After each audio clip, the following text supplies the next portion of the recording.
ጤና ይስጥልን የከበረ ሰላምታችን በመላው ዓለም ሆናችሁ ቃል ስፖርት ዩቲዩብ ቻናላችንን ለምትከታተሉ ውድ አድማጮቻችን ሁሉ ይድረስ ብለናል። ሰላም ፍቅር ጤናን አብዝተን ተመኘንላችሁ። ከሀገር ቤት እስከ ባህር ማዶ ለዚህም ሰዓት መርጠን ያሰናዳላችሁን ስፖርታዊ ጥንቅሮች ደግሞ በቅደም ተከተል እያጋራናችሁ ቆይታ እናደርጋለን። እናንተ ደግሞ እንደ ሁልጊዜው ላይክ፣ ሰብስክራይብ፣ ሼር እያደረጋችሁ እስከ ፕሮግራማችን ፍጻሜ ከኛ ጋር እንድትቆዩ በአክብሮት ጋበዝን። ውድ ቤተሰቦቻችን በዚህኛውም ጥንቅራችን የተወሰኑ ሀገራዊ ጉዳዮችን ለእናንተ ውድ አድማጮቻችን እናደርሳለን። በአውሮፓ ወጣ ስንል ታላላቅ የአውሮፓ ክለቦች በዝውውር መስኮቱ ላይ የነቃ ተሳትፎን እያደረጉ ነው። የትኞቹ ዝውውሮች ተጠናቀቁ? ድርድር እየተደረገባቸው የነበሩ ዝውውሮችስ ከምን ደረሱ? የክለቦች ምላሽ፣ የክረምት የዝውውር መስኮት ላይ ሰፋ ያለ መረጃ በአውሮፓ ትልቅ ክለቦች ዛሬም እንደ ሁልጊዜው ይዘንላችኋል። ተጨማሪ ስፖርታዊ ጥንቅሮችንም በዚህኛው የስፖርት የመረጃ ክፍለ ጊዜ እንደተለመደው እናደርሳለን። CR7 ክርስቲያኖ ሮናልዶ እድሜው ቢገፋም እግር ኳስ ግን አልገፋችሁም። ትላንትና በ40 ዓመቱ ሀገረ ፖርቱጋልን ለፍጻሜ ያደርሷታል። 296ኛ ጊዜ ነው ውድ ቤተሰቦቻችን ክርስቲያኖ ሮናልዶ ጨዋታ የማሸነፊያ ግብን ያስቆጠረ። በእግር ኳስ ህይወቱ እጅግ በጣም አስደናቂ የሚባሉ ጎልን የማስቆጠር ሪካርዶችም ትላንትና ቀጥሏል። ወደ 937 የእግር ኳስ ዘመን ግብ ደርሷል። በክለቦችና በፖርቹጋል ብሔራዊ ቡድን ያስቆጠረው ከ2000 በኋላም በ25 ዓመታት ውስጥ ጀርመንን ለመጀመሪያ ጊዜ አሸንፋታለች ፖርቱጋል። እጅግ በጣም አስደናቂ የነበረውን ጨዋታ በስፋት እንቃኛለን። ፖርቹጋልና ሮናልዶ ታሪክ መስራታቸውን ሲቀጥሉ ለሁዱ የፍጻሜ ጨዋታ ማለፋቸውን አረጋግጠዋል። ዛሬ ደግሞ ስፔን ከፈረንሳይም ቀጣዩን የፍጻሜ ተፋላሚ ቡድን ብሔራዊ ቡድን የምንለይ ይሆናል። አንደኛው ኃላፊ ሀገር ግን ለፍጻሜ ፖርቱጋል ሆናለች። በሌሎች የመረጃ ክፍለ ጊዜያችን ይህንን ጨዋታ የፈረንሳይና የስፔንን ጨዋታ እናነሳለን። በዛ ውስጥ እንግዲህ ላሚን ያማል በተለየ መንገድ ጨዋታው ላይ ትኩረት ይስባል ተብሎ ይጠበቃል። የበርካቶችን ጋርዲዮላ የሚሉ ነገር አለ፣ ታደምጡታላችሁ። ከዛ በተጨማሪ ዛሬ የአንድ ግዙፍ ሰው ትልቅ ውሳኔ ይጠበቃል። የዓለም የእግር ኳስ የበላይ ጠባቂ ፊፋ ለደጋፊዎች ብስራት አለኝ እያለ ነው፣ እናደርሳችኋለን። ሌሎችም ትልቅ ዝውውሮችን እየሰማን ነው። በአውሮፓ መድረክ በተወዳጁ የእንግሊዝ ፕሪሚየር ሊግ ማንቸስተር ሲቲ በ2025-26 የውድድር ዓመት የሚሳተፉ በ6 ወራት ብቻ ወደ 7 በላይ ተጫዋቾችን ወደ ቡድኑ አምጥቷል፣ እያመጣ ነው። እንመለከታቸዋለን። እኚህን ዝውውሮች በተመለከተ የሲቲ 3 ዓመት በጣም አስደናቂ ነው። አንድ አስደናቂ መረጃ ከኦፕታ ላይ ወስደን ለማንቸስተር ሲቲ ደጋፊዎች እንደዚሁ የምናጋራችሁ ይሆናል። ቼልሲ ተጫዋች አስፈርም ያለው እወቁልኝ ብሏል። ስለ ፈራሚው ብዙ ነገር እንላችኋለን። ፈራሚው የሚለን ነገር አለ፣ ግን ቼልሲ በዚህ ብቻ ያቆሙም ተብሏል። ከሁጎ ኤኪቲኬ ዝውውር ጋር በተያያዘ ለቼልሲ ደጋፊዎች ተጨማሪ መረጃዎችን ይዘናል። 9 ቁጥርን ስለሚሸው የቼልሲ ተጫዋች ቼልሲ ሲፈለግ የነበረው ተጫዋች የአሰልጣኙ የቅድ አካል ስለሆነ ለቼልሲ አንሸጠውም እያለ ነው። ከቼልሲ ዝውውር ጋር በተያያዘ ተጨማሪ መረጃ ይዘናል። ንብረትነቱ በጥቂት ቀናት ውስጥ የሊቨርፑል ይሆናል ተብሎ የሚጠበቀው ፍሎሪያን ወርዝ ምንም እንኳን ብሔራዊ ቡድኑ ቢሸነፍም በምሽቱ ጨዋታ ግብ አስቆጣሪ ነበር። ተጨማሪ መረጃ ለሊቨርፑል ደጋፊዎች ስለ አዲስ ስለሚሆነው ተጫዋቾቹን እንነግራቸዋለን። ሳላህን እንደ ተጫዋች እናነሳለን። በዝውውር መስኮቱ ላይ የሚጠበቁ ነገሮችን ዴቪድ ኦርኔስቴ ይለናል። በተለይም በ9 ቁጥር ጉዳይ ላይ የዴቪድ ኦርኔስቴ መረጃ ለሊቨርፑል ደጋፊዎች ይዘናል። የስቴቨን ጄራርድን እንግዲህ መልእክት ለሊቨርፑል ምን አለ የሚለውን ታደምጡታላችሁ። ቡካዮ ሳካ ባለፉት 2 ዓመታት 60 በላይ ጨዋታዎችን ካደረጉ ተጫዋቾች አንጻር ከፍተኛውን ሬቲንግ ያገኘው ተጫዋች ሆኗል። በቀጣይ ኮንትራቱ ይጠበቃል። እሱ ብቻ አይደለም፣ ከሳሊባም ጋር በተያያዘ ድርድሮች አሉ። ጋብርኤል ማጋሌሽ የሳውዲን ጥያቄ ውድቅ አድርጓል። ከዚህ ጋርም በተያያዘ ተጨማሪ መረጃዎችን አግኝተናል። 2 ዓመት ያለ ዋንጫም ያለውን ትሮሳርድን እናነሳለን። ከዛ በተጨማሪ የአርሰናል የዓመቱ ምርጥ 3ኛውን ተጫዋች ይፋ ተደርጓል። ከቤንጃሚን ሼሽኮ ጋር በተያያዘ ቤን ጃኮብስ አንድ መረጃ አሁን ከደቂቃዎች በፊት ይዞ ወጥቷል። ለአርሰናል ደጋፊዎች ይህን አዲስ መረጃ ምናደርሳችሁ ይሆናል። ማንቸስተር ዩናይትድ እና ብሬንትፎርድ መካከል ድርድሩ እንደቀጠለ ነው። ምን አዲስ ነገር አለ? ለዩናይትድ ደጋፊዎች አሁን ከደቂቃዎች በፊት ያገኘነውን መረጃ እንደዚሁ እናጋራችኋለን። መረጃው የታማኝ የዜና ምንጭ ዴቪድ ኦርኔስቴ እና ቤን ጃኮብስ ነው። ዩናይትድ ቤት አንድ ሰው ስልጣኑ ተገድቧል። የተገደበው ስልጣን ለሌላ ሰው ተሰጥቷል። ትላንት ብሩኖ ፈርናንዴዝ ለሀገሩ ይጫወት እንጂ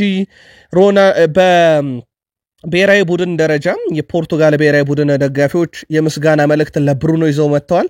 የብሩኖን ምሽት በተወሰነ መንገድ እናነሳዋለን። ወጣቱ ጋብርኤል ቢያንኬሪን የተመለከተ መረጃና በርካቶች በሐሳብ መስጫ ሳጥናችን ላይ ጊዮኬሬስ ወደ ዩናይትድ እየተባለ ነው መረጃ ወይም እጅ ከምን እያላችሁኝ ነው። ተጨማሪ መረጃ በዚህ ጉዳይ ላይ ለውድ አድማጮቻችን ይዘን ስለመጣን እስከ ፕሮግራማችን ፍጻሜ ቆዩ። ነኝና ሌሎች የተመራረጡ ርዕሰ ጉዳዮችን እያጋራናችሁ ቆይታ ስናደርግ እናንተ ደግሞ ላይክ እያደረጋችሁ አበረታቱን። ሐሳብ አስተያየታችሁን በሐሳብ መስጫ ሳጥናችን ላይ እንደ ሁል ጊዜው ስለምታጋሩን ከልብ እናመሰግናለን። በዚህኛውም ጥንቅራችን ወደ ቤተሰቦቻችን ሀገራዊ ጉዳዮችን ስለያዝን እነሱን አስቀድመን እንጀምር። በኢትዮጵያ ፕሪሚየር ሊግ 33ኛ ሳምንት መርሃ ግብሮች ቀጥለው ሲካሄዱ ነበረ።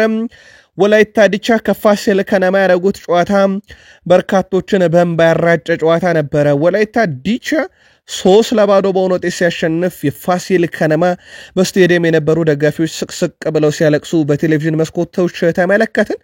ጨዋታውን 3 የወላይታ ዲቻ የማሸነፊያ ግቦች ከረፍት በፊት መሳይ ሰለሞን፣ ከረፍት በኋላ ዘላለም አባተ በ87ኛውና በ97ኛው ደቂቃ ላይ ሁለቱን የማሸነፊያ ግቦች በድምሩ 3-0 አሸንፈዋል። ፋሲል ከነማ ያለፉትን 9 ጨዋታ ማሸነፍ አልቻሉም። በአምስቱ አቻ ሲለያዩ በአራቱ ተሸንፈዋል። ለወራጅ ቀጠናው በጣም መቅረባቸውን ተከትሎ እንዳይወርዱ የሰጉ የፋሲል ከነማ ደጋፊዎች ናቸው ትላንትና ስቅስቅ ብለው ሲያለቅሱ የነበረው። ወላይታ ዲቻ በ45 ነጥብ 5ኛ፣ ፋሲል ከነማ በ38 ነጥብ 13ኛ።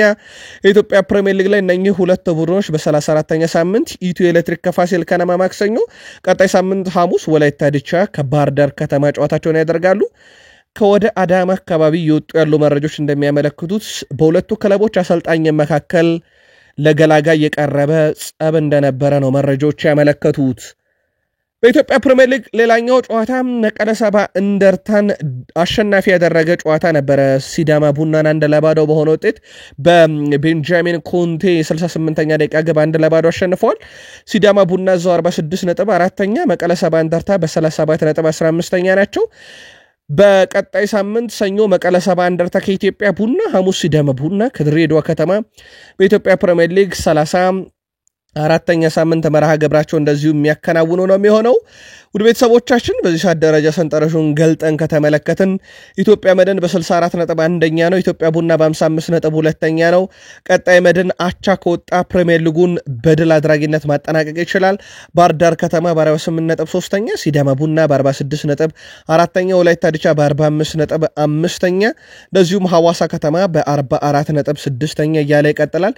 ሁሉም ጨዋታዎች ተደርገው ከተጠናቀቁ በኋላ ደረጃ ሰንጠረዡን እናደርሳችኋለን። ዛሬ በኢትዮጵያ ፕሪሚየር ሊግ ሀዲያ ሆሳዕና ከመቻል እንዲሁም ኢትዮ ኤሌክትሪክ ከአምናው ሻምፒዮን ኢትዮጵያ ንግድ ባንክ ጋር የ33ኛ ሳምንት ሁሉም ጨዋታዎች ተደርገው ይጠናቀቁበታል ማለት ነው። ወደ ባህር ማዶ ስፖርታዊ ጥንቅሮቻችን ደግሞ እንሻገር። ቃል ስፖርት ላይ ናችሁ። በድጋሚ መልካም ቆይታ ተመኘን። በኔሽንስ ሊግ የግማሽ ፍጻሜ ጨዋታ ፖርቱጋል ከጀርመን ጋር ያደረገችውን ጨዋታ 2-1 በሆነ ውጤት በማሸነፍ ወደ ፍጻሜ ያልፋለች። ያውም ጨዋታው የተደረገው ጀርመን ባየር ሙኒክ አሊያንዝ አሬና ስቴዲየም ቢሆንም እንግዳዋ ቡድን ፖርቱጋል ድል አድርጋ ለፍጻሜ ማለፏን አረጋግጣለች። የፖርቱጋልን ሁለት የማሸነፊያ ግቦች በ63ኛው ደቂቃ ላይ ኮንሴሳኦ፣ በ68ኛው ደቂቃ ላይ ክርስቲያኖ ሮናልዶ አስቆጥረዋል። ከዛ በፊት ግን 48ኛው ደቂቃ ላይ የሊቨርፑል ተጫዋች ይሆናል ተብሎ የሚጠበቀው ፍሎረን ቨርትዝ ግብ አስቆጥሮ ጀርመን ተመራ ነበረ፣ ግን ውጤት ማስጠበቅ አልቻሉም። ፖርቱጋል በፍጻሜው የዛሬዋን የስፔንና የፈረንሳይ የአሸናፊ ትገጥማለች። እሁድ ነው የፍጻሜ ጨዋታው የሚደረገው። ፖርቱጋል ብሔራዊ ቡድን ከፍተኛ ግብ አስቆጣሪ ክርስቲያኖ ሮናልዶ የግብ ብዛቱን 137 አድርሷል። ክርስቲያኖ ሮናልዶ በእግር ኳስ ሕይወቱ ያስቆጠራቸውን አጠቃላይ ግቦች 937 ማድረስ ሲችል ሮናልዶ በኔሽንስ ሊግ ባደረጋቸው 8 ጨዋታ 7 ግቦችን አስቆጥሯል። አንድ አመሻሽ ተቀብሏል። ፖርቱጋል ጀርመንን ከ25 ዓመት በኋላ ለመጀመሪያ ጊዜ እንደዚሁ ድል ያደረገችበት ምሽት ነበረ። ክርስቲያኖ ሮናልዶ በአጠቃላይ በዩኤፋ ኔሽንስ ሊግ ውድድሩ መደረግ ከጀመረበት ጊዜ ጀምሮ 19ኛ ጨዋታ ነው። በመድረኩ 14 ግቦችን በማስቆጠር ሮናልዶን በዚህም መድረክ የሚስተካከለው የለም።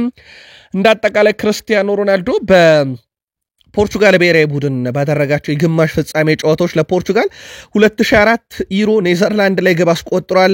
2014 ከ10 ዓመት በኋላ ዌልስ ላይ ግብም አሲስትም ነበረው። 2019 ስዊዘርላንድ ላይ 3 ግቦችን አስቆጥሮ ሃትሪክ ሰርቷል። 2025 ላይ ጀርመን ላይ 1 ግብ አስቆጥሯል። በአራት የግማሽ ፍጻሜ ጨዋታ ለፖርቹጋል ተሰልፎ እጅግ በጣም አስገራሚ ነው። በሁሉም ላይ ግብ አስቆጥሯል።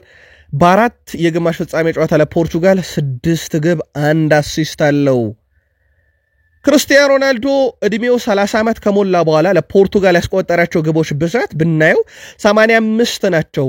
ኔይማር በእግር ኳስ ሕይወቱ 79 ግብ ነው ለብራዚል ያስቆጠረው። ሃሪ ኬን 71 ነው። ሚሮስላቭ ክሎዛ 71 ነው ለጀርመን። ዝላታን ኢብራሂሞቪች ለስዊዘርላንድ 67 ነው። ኦሊቪዬ ዥሩ ለፈረንሳይ 57 ነው።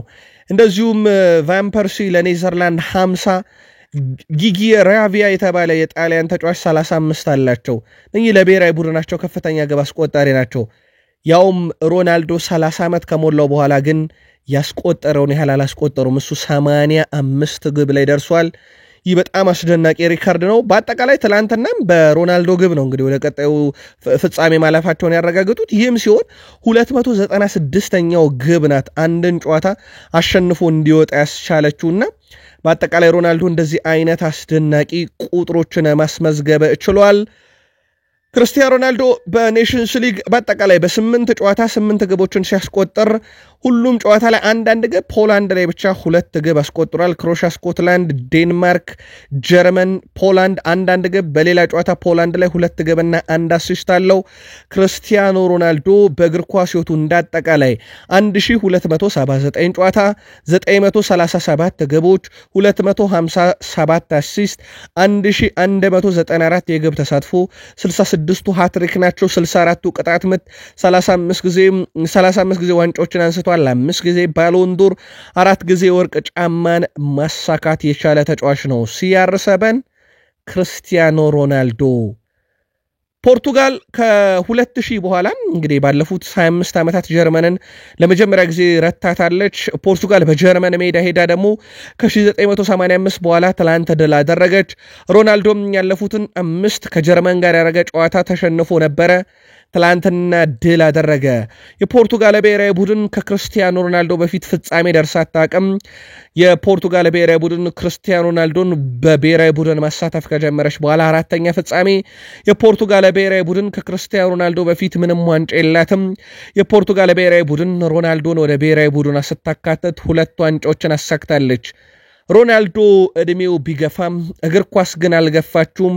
ትላንትናም ግብ አስቆጥሯል። ክርስቲያኖ ሮናልዶ ለ1000 ግቦች የሚያደርገውን ሩጫም ሲቀጥል 63 ፕሮፌሽናል ግቦች ብቻ ይቀሩታል። እግር ኳስን ሳያቆም ያስቆጥራሉ። በቀጣይ ይጠበቃል። ዛሬ ሌላኛዋን የፍጻሜ ተፋላሚ ሀገር እንለያለን። ስፔን ከፈረንሳይ በሀገረ ስፔን የሚደረግ መርሃ ግብር ነው። ሁለቱም ቡድኖች የመጨረሻ የነበራቸውን የዩኤፋ ኔሽንስ ሊግ ጨዋታዎች መድረክ ላይ እንመልከት። በዚህ ዓመት አጠቃላይ 8 ጨዋታዎችን አድርገዋል። በዩኤፋ ኔሽንስ ሊግ ስፔንን እናስቀድም። 5 ድል 3 አቻ፣ ምንም ሽንፈት አልገጠማትም። በተቃራኒው ፈረንሳይ እዚህ ስትደርስ በ8ቱ ጨዋታ 5 ድል 2 ሽንፈት 1 አቻ አስተናግዳለች። የመጨረሻ 5 ግንኙነታቸውን ነጥለን ከተመለከትን ስፔን 3 ድል 2 አቻ፣ ፈረንሳይ 3 ድል 1 ሽንፈት 1 አቻ አላቸው። በእርስ በርስ ግንኙነት እነኚህ ሁለት ብሔራዊ ቡድኖች ስፔን 17 ጊዜ በማሸነፍ የበላይነቱ ስትወስድ፣ ፈረንሳይ 13 ጊዜ አሸንፋለች። 7 ጊዜ ባቻ ውጤት አጠናቀዋል። የመጨረሻ 4 ግንኙነት ነጥለን ብንመለከት ፈረንሳይ 2 ያሸንፋለች። ከዛ በተረፈ ደግሞ ስፔን 2 ጊዜ ማሸነፍ ችላለች። ስለዚህ ሁለቱ ቡድኖች የመጨረሻ 4 ግንኙነታቸው ላይ ተመጣጣኝ ድል ይዘው ነው ወደ ዛሬ ምሽቱ ጨዋታ የሚያቀኑት። ማን የፊታችን እሁድ በፍጻሜ ጨዋታ ፖርቱጋልን ይገጥማል? ስፔን ወይስ ፈረንሳይ? የማን ደጋፊ ናችሁ? ለየትኛው ተጫዋች ብላችሁ ነው ዛሬ ከአንደኛው ብሔራዊ ቡድን ጎን የምትቆሙት? በሀሳብ መስጫ ሳጥናችን ላይ መልከታችሁን አጋሩን። ከዚህ ጨዋታ ጋር በተያያዘ በርካታ ነጥቦች እየተነሱ ይገኛሉ። ሜሲ እንደ ያማል ያደረገ አይመስለኝም ያለው ኢብራሂማ ኮናቴ ነው። ፈረንሳዊ ተከላካይ ስፍራ ተጫዋች ኢብራሂማ ኮናቴም ላሚን ያማልን በአንድ ተጫዋች ማስቆም እጅግ በጣም አስቸጋሪ ነው ይላል። ላሚን ያማልን በተናጠል 1-1 ማስቆም አስቸጋሪ ነው ያለው ኢብራሂማ ኮናቴ አክሎም ላሚን ያማል ለየት ያለ ተጫዋች ነው ሲል ሊዮኔል ሜሲ በላሚን ያማል እድሜ እንደሱ ማድረጉን ፈጽሞ አላውቅም ብሏል። ምባፔ በሪያል ማድሪድ ስኬታማ ዓመትን አሳልፏል የሚለው ኢብራሂማ ኮናቴ የወርቅ ጫማ አሸንፏል። ትልቅ ሚዲያ ጫና ቢኖርበትም ዓመቱ ለሱ የተለየ ነበረ ብሏል። ከባሎንዶር ሽልማት ጋር በተያዘ ባሎንዶር ለዴምቤሌ ይገባል ማለቱን የምሽት መረጃችን ላይ ለውድ አድማጭ ተመልካቾቻችን አድርሰናችሁ እንደነበረ ይታወቃል። ጆሴፍ ፔፕ ጋርዲዮላም ከላሚን ያማል ጋር በተያዘ መልከታቸውን አጋርተዋል። ቢሆን ደስ ይለኛል ላሚን ያማልን ባሰለጠነው ግን የሚሆን አይመስለኝም ባሉበት ሐሳባቸው ላይ ላሚን ያማል ገና ወጣት ተጫዋች ነው፣ ከሜሲ ጋር መነጻጸር ጀምሯል፣ ይህ በጣም ያስገርሙኛል ብሏል። ነገር ግን አሁን አንድ ነገር ማመን ያለብን ላሚን ያማል በጣም የተለየ ተጫዋች ነው። በዚህ የሚጠራጠር ወይም ጥያቄ የሚያነሳ ያለ አይመስለኝም። በላሚን ያማል ብቃት ላይ እሱ በእያንዳንዱ ጨዋታ የሚያደርጋቸው ነገሮች ፍጹም የተለዩ ናቸው። እናም ላሚን ያማል የሚደርስበትን ለማየት ያልጓጓ የለም። ካሁኑ ከሊዮኔል አንድሬስ ሜሲ ጋር እየተነጻጸረ ነው፣ ግን በራሱ መንገድ የራሱን እግር ኳስ ታሪክ ይገነባል ብዬ አስባለሁ። ባሰለጠነው ደስ ይለኛል ግን የሚሆን አይመስለኝም ብለዋል ጆሴፍ ፔፕ ጋርዲዮላ። ሉካ ሞድሪች ኤስ ሚላንን ለመቀላቀል በመርህ ደረጃ ፍቃድ ሰጥቷል ለሚሉ መረጃዎች በስፋት ከተሰራጩ በኋላ እንዴት አንድም የአውሮፓ መድረክ የማይሳተፍ ቡድን ኤስ ሚላንን ያስቀድማል ለሚሉ መረጃዎች ሲወጡ ነበር። ፋብሪዞ ሮማኖ ከዚህ መረጃ ጋር በተያያዘ ሉካ ሞድሪች ኤስ ሚላንን ሲቀላቀል በአውሮፓ ሻምፒዮንስ ሊግ ለመሳተፉን ወዶታል፣ ምክንያቱም ሪያል ማድሪድን በተቃራኒው መፋለም ስለማይፈልግ ብሏል። እንደሚታወቀውም ኤስ ሚላን በአውሮፓ መድረክ ካልተሳተፈ ሪያል ማድሪድን በወዳጅነት ጨዋታ ይሁነኝ ብለው ካልገጠሙ ድረስ ኤስ ሚላኖች ሉካ ሞድሪች ሪያል ማድሪድን አይገጥምም። ስለዚህ እንደ ጥሩ አጋጣሚ ወስደዋልና በቀጣይ ይህንን ክለብ ለመቀላቀል ከጫፍ እንደደረሰ መረጃዎች እየወጡ ይገኛሉ። አዲስ ነገር እንዳገኘን ወዲያው ለእናንተ ውድ አድማጮቻችን እናጋራለን። ዛሬ የአንድ ትልቅ ሰው ውሳኔ ይጠበቃል። ሴስክ ፋብሬጋስ ብዙ ቅድመ ሁኔታዎችን አስቀምጦበታል የተባለው የኢንተር ሚላን አሰልጣኝነትን ጉዳይ በተመለከተ ነው። ፋብሪዞ ሮማኖ አሰልጣኙ የኢንተር ሚላንን ፕሮጀክት መቀበል አሊያም ደግሞ በኮሞ መቀጠልን በተመለከተ የመጨረሻ ውሳኔ ዛሬ የሚሰጥ ነው የሚሆነው። ሴስክ ፋብሬጋስ አስቀድሞ የዣቪ አሎንሶ ተተኪ እንዲሆን በባየር ሌቨርኩሰን ሲፈለግ ነበረ። በትላንትናው ዕለት የሳውዲ አረቢያውን ግዙፉን ክለብ በአሰልጣኝነት የተረከቡት የሲሞን ኢንዛጊን ክለብ ኢንተር ሚላን እንዲረከብ ደግሞ ከሰሞኑ በስፋት ስራዎች ይሰሩ ነበረ። ዛሬ ለማንኛውም የሱን ውሳኔ የምንሰማበት ቀን ነው። እኛም መረጃውን እንዳገኘን በሰበር ለውድ አድማጮቻችን እናጋራቸዋለን።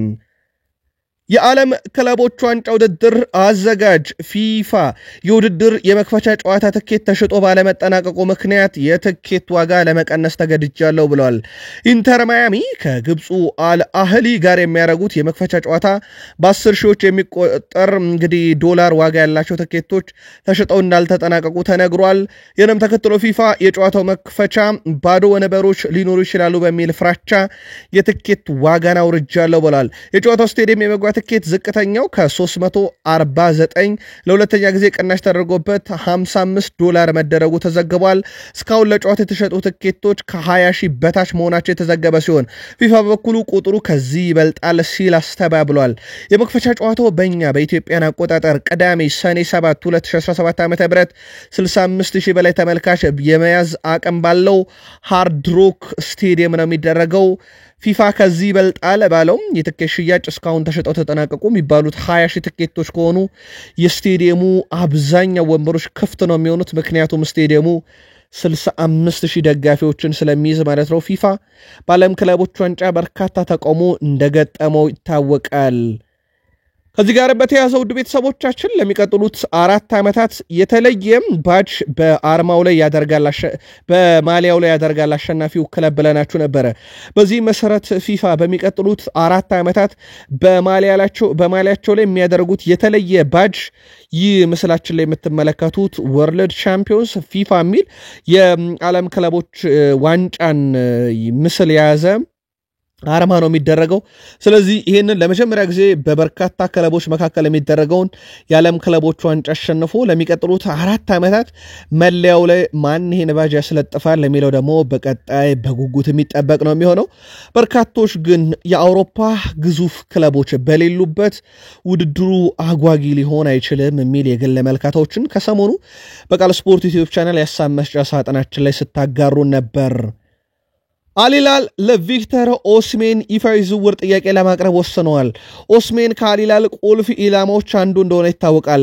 የዓለም ክለቦች ዋንጫ ላይ ደግሞ የቡድኑ አካል እንዲሆን ዋነኛ ፍላጎታቸው ነው። እንደ ቤን ጃኮብስ ዘገባ ከሆነ አልሂላሎች ለቪክተር ኦስሜን በአመት 30 ሚሊዮን ፓውንድ የሚያስገኝ የሳምንታዊ ደሞዝን ያቀርቡለታል ተብሎ ይታሰባል። እንግዲህ በአመት 30 ሚሊዮን ፓውንድ እጅግ በጣም ትልቅ የሚባለው ግን ለሌሎች ተጫዋቾች ሲቀርብ ከነበረው አንጻር ዝቅተኛ ነው።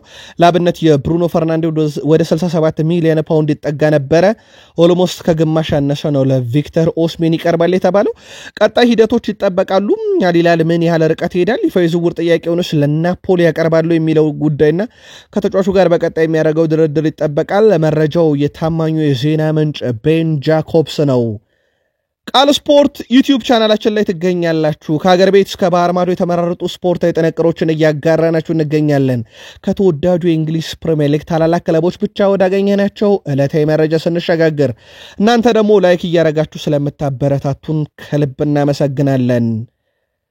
የክሪስታል ፓላሱ ባለቤት ጆን ቴክቶር በክለቡ እንግዲህ ቀጣይ ዩሮፕ ሊግ እንዲሳተፍ ፍቃደኛ ነኝ ብለዋል። ዩኤፋ ጉዳዩን የማይቀበላቸው ከሆነ ሊዮንን ቅድሚያ መስጠቱን ተከትሎ የፓላስ ደጋፊዎች እንዳይከፉም እንግዲህ በጉዳዩ ላይ እሳቸው አነስተኛ ድርሻን ለባለቤቶቹ በቅናሽ አክሲዮን ዋጋ ማለት ነው ለሽያጭ ያቀርባሉ ተብሎ ይጠበቃል።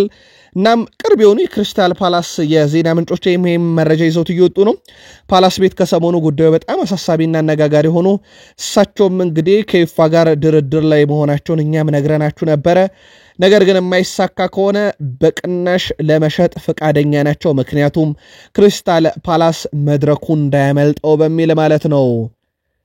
የጆሴፍ ፔፕ ጋርዲዮላ ቡድን ራሱን በደንብ እያጠናከረ ነው። ባለፉት 6 ወራት ማርሙሽን በ75 ሚሊዮን ዩሮ፣ ኒኮ ጎንዛሌዝን በ60 ሚሊዮን ዩሮ፣ ኩንዛቮን በ40 ሚሊዮን ዩሮ እንዲሁም ቬቶርን ሬስን በ37 ሚሊዮን ዩሮ ካስፈረመ በኋላ ታይጃኒ ሬንደርስን በ70 ሚሊዮን ዩሮ፣ ሪያን ቸርኪን የዝውውር ጥያቄው ተቀባይነት አላገኘም እየተባለ ነው። ቸርኪ ግን ፈቃዱን ሰጥቷል። ታይጃኒ ሬንደርስም ይህ እንኳን ያለቀ ጉዳይ ነው። ቸርኪ ነው ትንሽ አጠራጣሪ አሁን የሆነው። እሱን እስከ 40 ሚሊዮን ዩሮ ለመጨረስ ይገደዳሉ። ምክንያቱም 30 ሚሊዮን ዩሮ ተቀባይነት አላገኘም እየተባለ ነው። አይት ኑሪ እስከ 50 ሚሊዮን ዩሮ ይጠበቃል። ሲቲ በአጠቃላይ 4ቱን አረጋግጦ አንዱ ፍቃድ 2ቱ በግል ተስማምተዋል። ራይንደርስ ኦልሞስት ያለቀ ዝውውር ነው። የቸርኪና አይት ኑሪ ይጠበቃል። አጠቃላይ ለ2024-25 እንደዚህ አይነት ጥራት ያለው ስብስብም ማንቸስተር ሲቲ ይዞ ይቀርባል። በፕሪሚየር ሊጉ ዳግም ወደ ፉክክሩ ለመመለስ ጋርዲዮላ ተጨማሪ ዝውውሮችንም ያደርጋሉ ተብሎ ይጠበቃል።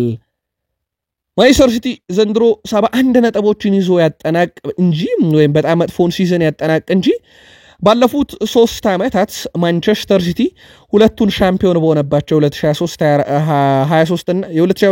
እና 23-24 የውድድር ዓመትን ጨምሮ ባለፉት 3 ዓመታት ወደ 251 ነጥብ ይሆናል ብንደምራቸው። ይህም ቀዳሚው ክለብ ያደርገዋል በፕሪሚየር ሊጉ።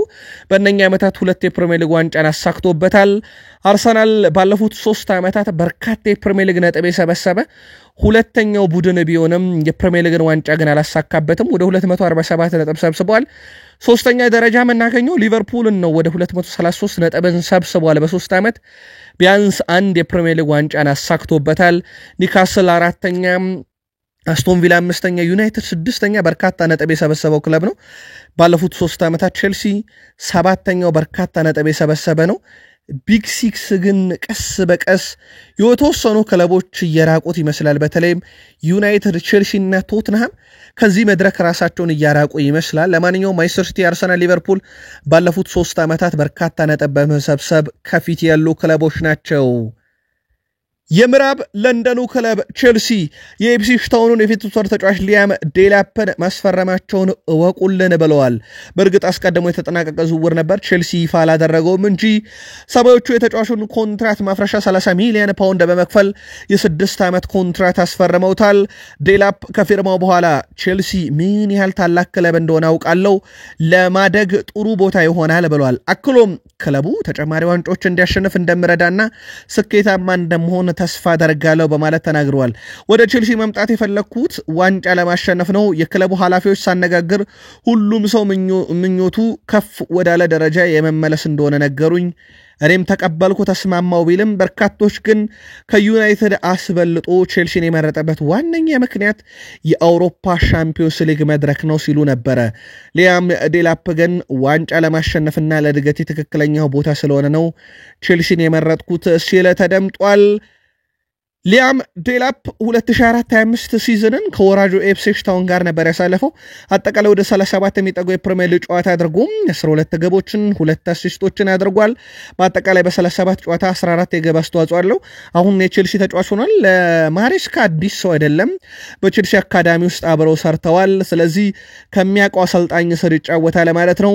ሌላኛው የቡድን አጋሩ የሚሆነው ኮል ፓልመር ጋር ደግሞ በማንቸስተር ሲቲ አካዳሚ ውስጥ አብረው ተጫውተዋል። የወጣቶች ኤፍኤ ካፕን ሲያሳኩ የዛ ቡድን አካል ነበሩ ሁለቱምና ሊያም ዴላፕ ከቀድሞ ጓደኛውም ከቀድሞ አሰልጣኙም ጋር ተገናኝቷል። በ2024-25 ሲዝን አብረን ከቼልሲ ቡድን ጋር ከዓለም ክለቦች ዋንጫ ጀምሮ ደግሞ በአጠቃላይ ከቡድኑ ጋር የምንመለከተው ይሆናል። ቼልሲ ከሁጎ ኤኬቴኬ ጋርም ስምምነት ለመፈጸም ስራዎችን እየሰራ ይገኛል። አስቀድመው ከፍራንክፈርት ጋር ንግግር ያደረጉ ሲሆን ፍራንክፈርቶች አሁንም 100 ሚሊዮን ዩሮ እንጠብቃለን ብለዋል። ቼልሲና ፍራንክፈርት ከስምምነት ላይ ለመድረስ የሚያደርጉት ንግግር ክፍት ነው። ቀጣይ ሁነቶችም በታቀደላቸው መልኩ መሰረት ሲካሄዱ ቼልሲዎች ሁጎ ኤኬቴኬን ለቼልሲ የመጫወት ፍላጎት እንዳለውም ማወቅ ላይ ናቸው ተብሏል። እንግዲህ ፍራንክፈርት 100 ሚሊዮን ዩሮ በታች አልቀንስም ማለቱን ግን ቼልሲዎች በምን አይነት መንገድ ሂሳብ ያስቀንሳሉ የሚለው በትልቁ ይጠበቃል። እዚህ ዝውውር ላይ ከቼልሲ ውጪ የነቃ ተሳትፎን እያደረገ ያለ አንድም ክለብ የለምና ጃክሰን ባለበት ቡድን ውስጥ ሊያም ዴላፕን ጨምረዋል። አሁን ደግሞ በአይንትራክ ፍራንክፈርት ቤት ከኦመር መርሙሽ በኋላ እጅግ በጣም አስደናቂ ጊዜን እያሳለፈ የሚገኘውን ሁጎ ኤኬቴኬ ለማስፈረም ቼልሲዎች እንቅስቃሴ እያደረጉ ነው። ሁለተኛው ድርድራቸው ደግሞ ከክለቡ ቀጥሎ ከተጫዋቹ ጋር ሆኗል። ኒኮላስ ጃክሰን ግን አሁንም ቢሆን በቼልሲ 9 ቁጥር መለያን ለብሶ ቀጣዩ ውድድር ዓመት ለቦታው መፋለም ይፈልጋል ተብሏል። ክለቡን የመልቀቅ ምንም አይነት ፍላጎት እንደሌለው ነው ቤን ጃኮብስ ያስነበበው። እናም ተጫዋቹ ዋነኛ ዕቅዱ አሁንም ቢሆን በቼልሲ ቤት 9 ቁጥር መለያ ተሰጥቶት ለቦታው መፋለም ነው ተብሏል። ግን ኒኮላስ ጃክሰን እንደከዚህ ቀደሙ ሲያገኙ የነበረውን እድል ዳግም በቼልሲ ቤት ያገኛል ተብሎ አይጠበቅም። ኤስ ሚላኑ አዲሱ አሰልጣኝ ማሲሚሊያኖ አሌግሪ እንደ ዲማርዚዮ ዘገባ ከሆነ ግብ ጠባቂያቸውን በተለይም ለቼልሲ አሳልፎ የመስጠት ፍላጎት የላቸውም ተብሏል። እናም የማኛን ዝውውር ያግዱታል እየተባለ ነው። በእርግጥ በዝውውር ሂሳብ ጉዳይ አስቀድሞም ከስምምነት ጋር መድረስ እንዳልቻሉ ይታወቃል። ቼልሲዎችና ኤስ ሚላኖች በተለይም ቼልሲ 10 ሚሊዮን ዩሮ፣ ኤስ ሚላን 30 ሚሊዮን ዩሮ ለዝውውሩ መፈለጋቸውን ተከትሎ የጀርመን ብሔራዊ ቡድን ምንም እንኳን በግማሽ ፍጻሜ በፖርቱጋል ተሸንፈው ከፍጻሜ ቢቀሩም የብሔራዊ ቡድኑ አካል የሆነው በቀጣይ ቀናት የሊቨርፑል ንብረት ይሆናል የተባለው ፍሎሪያን ዊርትዝ በጨዋታው ላይ አስደናቂ ነበረ። ከ42 ኳሶች 32ቱን በስኬት ያቀብሏል። 2 ኢላማውን የጠበቀ ሙከራ አድርጓል። ከሞከራቸው 2 ሙከራዎች ውስጥ ከ5 ድሪብል 3ቱን ያሳክቷል። ከ2 ረጃጅም ኳስ 2ቱም ስኬታማ ነበሩ። ከ3 ታክል 3ቱንም አሸንፏል። ከ13 የአንድ ለአንድ ግንኙነቶች 8ቱን ድል አድርጓል። ፍሎሪያን ዊርትዝ 8.1 ሬቲንግ ተሰጥቶታል። በጨዋታው ላይ ጀርመንን መሪ ያደረገችም ግብ አስቆጥሮ ነበረ። በጨዋታው ላይ አስደናቂ ብቃቱን አሳይቷል። በቀጣይ ደግሞ ወደ ሊቨርፑል የሚያደርገው ዝውውር በትልቁም ይጠበቅ ይሆናል። በዚህ ውድድር ዓመት በእንግሊዝ ፕሪሚየር ሊግ በተለምዶ ቢግ ሲክስ የሚባሉ ክለቦች ላይ በርካታ የግብ አስተዋጽኦ ይዞ ያጠናቀቀው ተጫዋች ሳላ ሆኗል። ዘንድሮ ብቻ 16 የግብ አስተዋጽኦ በተለምዶ ቢግ ሲክስ የሚባሉ ክለቦች ላይ እንግዲህ ማስቆጥሯል ወይ አሲስት አድርጓል ወይም የግብ አስተዋጽኦ አለው። ሁለተኛው ዶሚኒክ ሶቦስላይ ነው። ሶስተኛው አሌክሳንደር ኢሳክ ነው። ሁለቱም 8 የግብ አስተዋጽኦ በቢግ ሲክስ ክለቦች ላይ አለ። ከዶሚኒክ ሶቦስላይም ከአሌክሳንደር ኢሳክም እጥፍ ነው ሳላህ በውድድር ዓመቱ ቢግ ሲክስ ክለቦች ላይ አሲስት ያደረገው ሲደመር ያስቆጠረው ግብ ብዛት። ዴቪድ ኦርኔስቴ ዳርዊን ኑኔዝ የወደፊት ዕጣ ፈንታም በደንብ ታውቋል ብሏል። እሱ ሊቨርፑል የሚለቀበት እድል ሰፊ ነው ያለው ዴቪድ ኦርኔስቴ አሁን የሚጠበቀው ነገር እሱ ከለቀቀ በኋላ ቦታው በማን ይተካል የሚል ነው ብሏል። ሊቨርፑል አሌክሳንደር ኢሳክን ከሚፈልጉ ክለቦች ውስጥ መካከል አንደኛው ነው ያለው ዴቪድ ኦርኔስቴ። ሁጎ ኤኪቲኬ ሌላኛው ኢላማቸው ነው፣ ግን ስራዎችን አልሰሩም ብሏል። ውሳኔዎችን ከመወሰናቸው በፊት ግን ሊቨርፑል ቤት የዳርዊን ኑኔዝ ስንብት በትልቁ ይጠበቃል። ከዛ ሌሎችንም አማራጮች በ9 ቁጥር ላይ ያሉ ብሏል። መረጃው የዴቪድ ኦርኔስቴ ነው። ማንቸስተር ሲቲ መልሶ እንደሚያንሰራራ ሊቨርፑል ይገነዘባል ብዬ አስባለሁ። አርሰናልም ራሱን ማጠናከሩ አይቀርም። እንደ ቼልሲ አይነት ቡድኖች በጥሩ ሁኔታ እየተገነቡ ነው። ኒውካስልና አስቶን ቪላም ይጠጋሉ።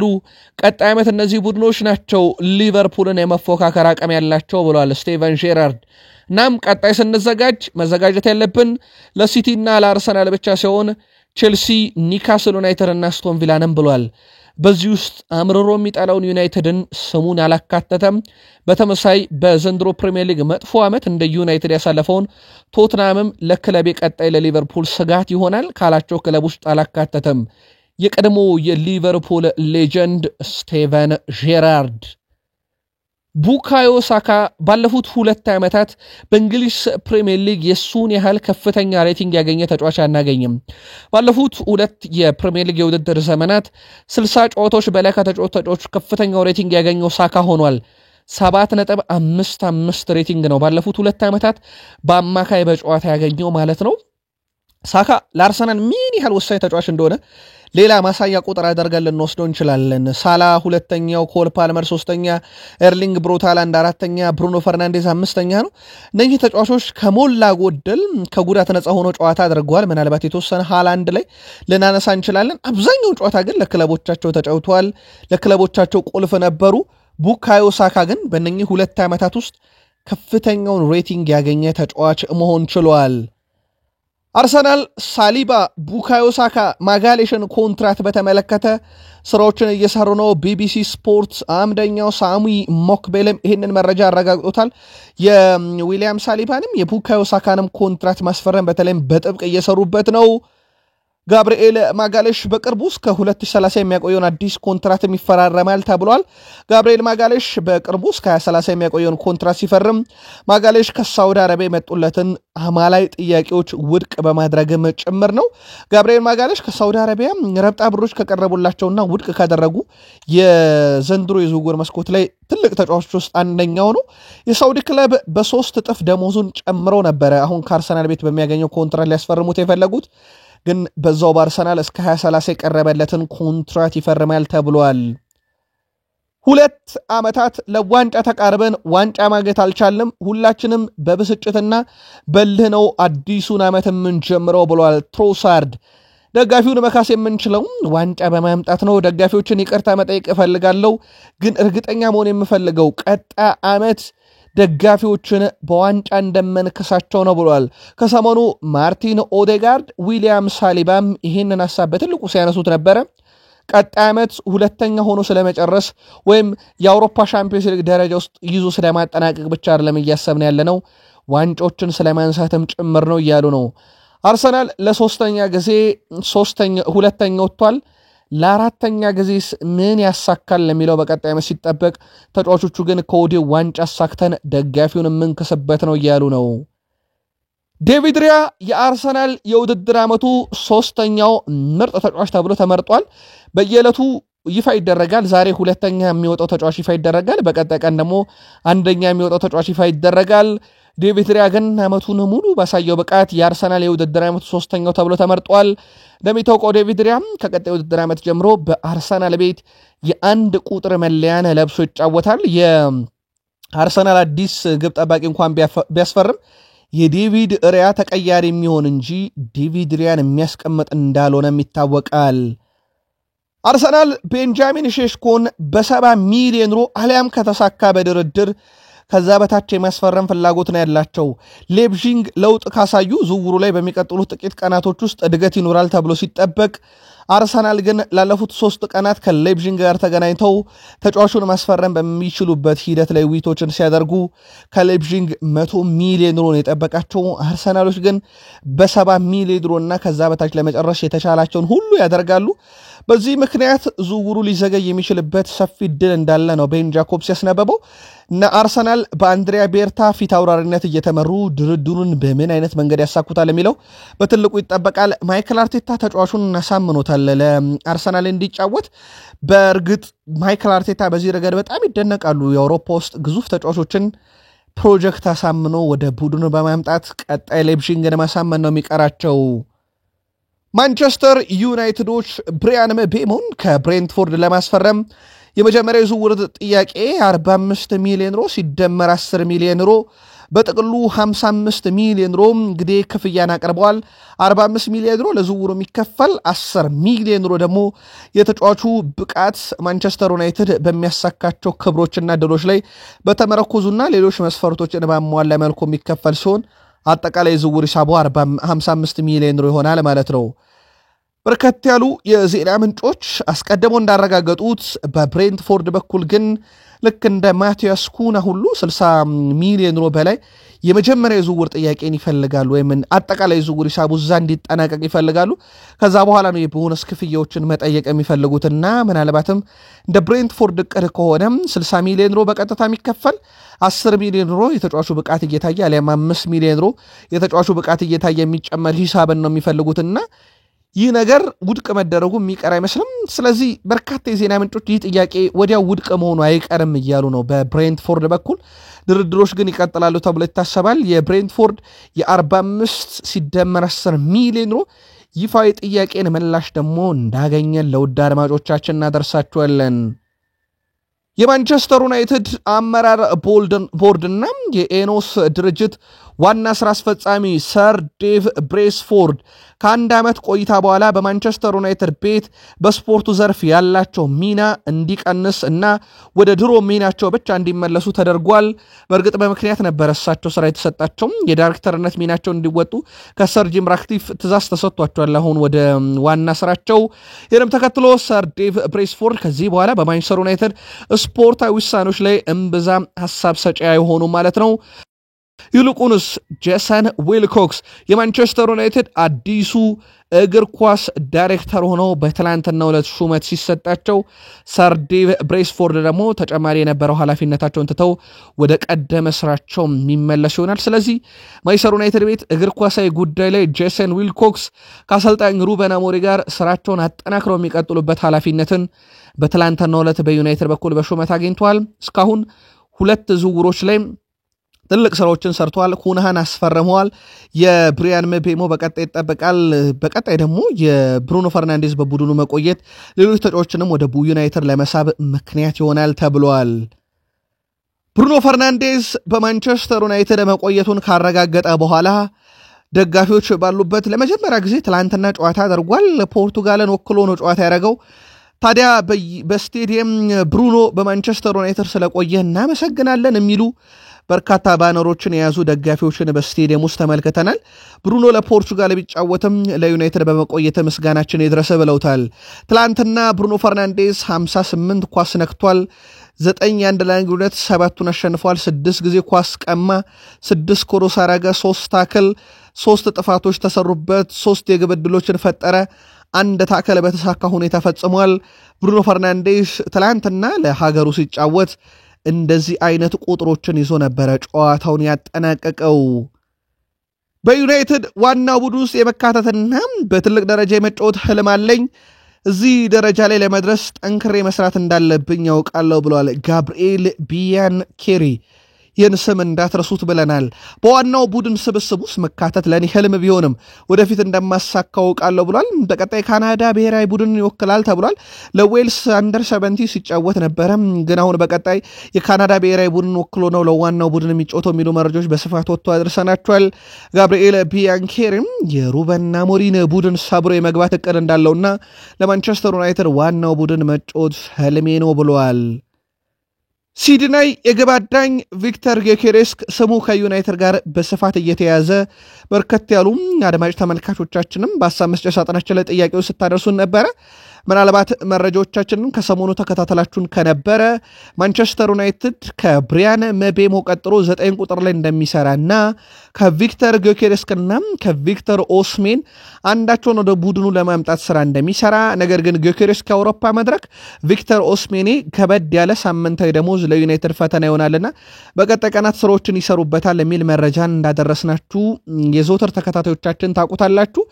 ታዲያ አሁን ላይ ወደ ፖርቱጋል የወጡ ምንጮች ናቸው በማህበራዊ ትስስር ገጽ ላይ የተጻፉ ግን ያልተረጋገጡ የዜና ምንጮች ጊዮኬሬስ ፈላጊ ክለብ እስካሁን በይፋ ስላለመጣም ዩናይትድን ጥያቄ ሊቀበል ይችላል የሚል መረጃ የወጡት። አስቀድሞ ሩበን አሞሪም ከጊዮኬሬስ ጋር የመስራት ፍላጎት እንዳላቸው ይታወቃል። ይህም የተረጋገጠ ነው። ማንቸስተር ዩናይትድ ግን ይፋዊ ጥያቄ ለጊዮኬሬስ አላቀረበም። ጊዮኬሬስ ለማንቸስተር ዩናይትድ ስለመጫወት ያለው ነገር የለም። ጥርት ያለው መረጃ ይህ ነው። አዲስ ነገር ካለ ግን በቀጣይ መረጃ እንደምናካትት ቃል እንገባለን። ዛሬ በኤፋ ኔሽንስ ሊግ የግማሽ ፍጻሜ ጨዋታ ሁለተኛው ማለት ነው ስፔን ከፈረንሳይ ይጫወታሉ። ምሽት 4 ሰዓት የሚደረግ መርሃ ግብር ነው። ሁለተኛዋን የፍጻሜ ተፋላሚ ሀገር ለመለየት ፖርቱጋል ላስቀደመ ምሽቱ ጨዋታ ጀርመንን 2-1 አሸንፋ ለፍጻሜ ማለፏ ይታወቃል። ሮናልዶ ግብ አስቆጠረበት ጨዋታ ማለት ነው። ውድ ቤተሰቦቻችን ቃል ስፖርት ዩቲዩብ ቻናል ከሀገር ቤት እስከ ባህር ማዶ ለዚህ ሰዓት ለእናንተ ውድ አድማጮቻችን መርጠን ያሰናዳላችሁ ስፖርታዊ ጥንቅሮች ይህን ይመስል ነበር። ከጥቂት ደቂቆች በኋላም ተጨማሪ ስፖርታዊ ጥንቅሮችን ይዘን ዳግም የምንመለስ እንደሆነ ቃል ገብተን ነው። እናንተ ግን ላይክ አርጋችሁ አበረታቱን። ውድ ቤተሰቦቻችን ለሐሳብ አስተያየታችሁ አስቀድመን ዛሬም አመስግነናል።